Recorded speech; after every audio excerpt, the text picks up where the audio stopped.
PM Modi एक dictator है, ऐसा दावा है ऑलमोस्ट सभी अपोजिशन पार्टीज, कुछ बड़े न्यूज चैनल और इन्फ्लुएंसर का। डिक्टेटरशिप क्यों से? Modi is a dictator, a man worse than Hitler, Kumaraswamy told the supporters today. नमस्कार दोस्तों, क्या हमारे देश में डेमोक्रेसी खत्म हो चुकी है? ये एक बड़ा ही सीरियस सवाल है। आप में से कई लोग इस सवाल को सुनकर जवाब देंगे, ऑब्वियसली नहीं। हम जिस पॉलिटिकल पार्टी को चाहें उसको वोट दे सकते हैं। जिस पॉलिटिशियन को सबसे ज़्यादा वोट आते हैं वो पावर में आता है। ऑब्वियसली डेमोक्रेसी तो है हमारे देश में, लेकिन सवाल इससे भी कहीं ज़्यादा गहरा है। जो मैं आपको आगे इस वीडियो में बताने वाला हूँ वो काफ़ी शॉकिंग होगा। इस वीडियो को देखने के बाद आप सोचने को मजबूर हो जाएंगे, इस सवाल का वास्तव में सही जवाब क्या है। आप जानते हो 2024 के इलेक्शन अप्रैल में है, जो कि 7 स्टेट में पूरे होंगे। हालांकि आप उस टाइप के लोगों में से हो जो प्रधानमंत्री मोदी को अपना भगवान मानते हैं। भगवान है हमारे, हम उनकी पूजा करते हैं। प्राइम मिनिस्टर मोदी वो हमारे लिए एक अवतार है, वो एक साधारण मनुष्य नहीं है। प्रधानमंत्री इस देश के भगवान विष्णु का अवतार है। या फिर आप उन टाइप के लोगों में से हो जिन्हें लगता है कि मोदी ने कुछ किया है तो सोच समझ कर ही किया होगा, तो कुछ सोच समझ कर ही किया होगा। आप अपना दिल ऑलरेडी मोदी जी को दे चुके हो। मोदी हमारा पति, हमारा भाई, हमारा बाप, हमारा गुरु है। आप सब बोलिए, क्यों आपको लगता है कि मोदी जो और योगी जी वो विकास दे पाएंगे जो और कोई नहीं दे? हम उनके पर दिल दे बैठे। ऐसे केस में आपके लिए मुश्किल हो सकता है सच हजम करना, लेकिन बाकी सब लोग जो सही मायने में देश की परवाह करते हैं, तो आज की वीडियो बहुत बहुत ज़रूरी है। बात यहाँ सिर्फ एक इंसिडेंट की नहीं है, ढेर सारे ऐसे इंसिडेंट हैं जो एक के बाद एक हुए हैं पिछले कुछ महीनों से या पिछले कुछ सालों से। वो सारे इंसिडेंट जो सिर्फ एक चीज़ की ओर इशारा करते हैं कि हमारा देश वन नेशन वन पार्टी की ओर आगे बढ़ रहा है।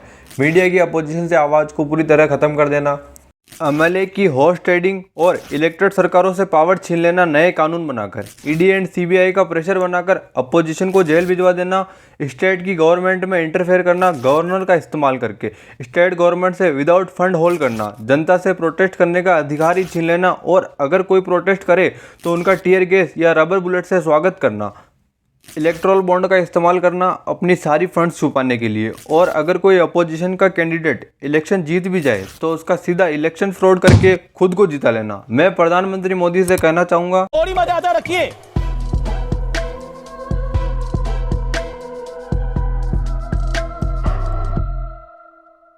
डेमोक्रेसी के ऊपर डिस्कशन करने से पहले दोस्तों आपको यह जानना जरूरी है कि डेमोक्रेसी होती क्या चीज़ है। यह एक बेसिक कंसेप्ट है, लेकिन ज़्यादातर लोगों को भारी मिसअंडरस्टैंडिंग है।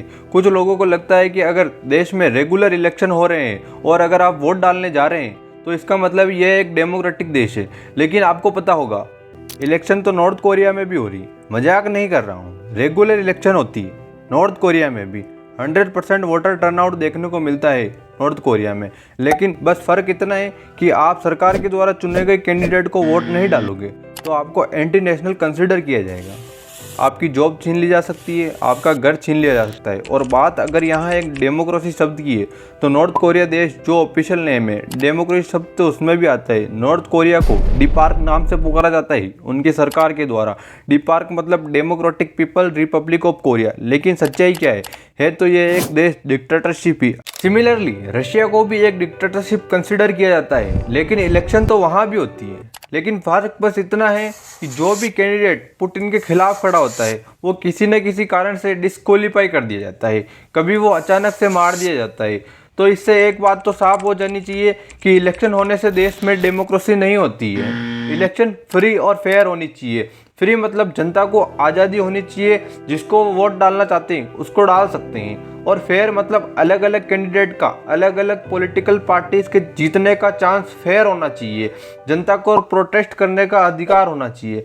लेकिन अगर प्रोटेस्ट करने का अधिकार ही छीन लिया जाए तो हाल ही में जब किसान दोबारा उतरे सड़कों पर प्रोटेस्ट करने को तो सरकार ने नुकीली किलों के साथ उनका स्वागत किया। कुछ जगह सड़कों पर खुदाई कर दी जिससे सड़कें पूरी तरह कंप्लीट ब्लॉक हो जाएं। रबर बुलेट्स और टीयर गैस का इस्तेमाल करके किसानों को डराया गया और खबरों में अब चलाया जा रहा है कि कम से कम 3 किसान अंधे हो गए इन पुलिस द्वारा चलाई गई टीयर गैस और बुलेट से। इसके पीछे का क्या कारण है इसकी बात एक सेपरेट वीडियो में करेंगे। लेकिन मैं आपको आखिर में एक सवाल पूछना चाहूँगा जो मैंने वीडियो के स्टार्टिंग में पूछा था कि देश में डेमोक्रेसी अभी भी जिंदा है। अगर ऐसा ही रहा तो रशिया और नॉर्थ कोरिया जैसी हालत हो जाएगी देश की। असल मायने में डेमोक्रेसी का अंतिम संस्कार हो गया है। बहुत बहुत धन्यवाद।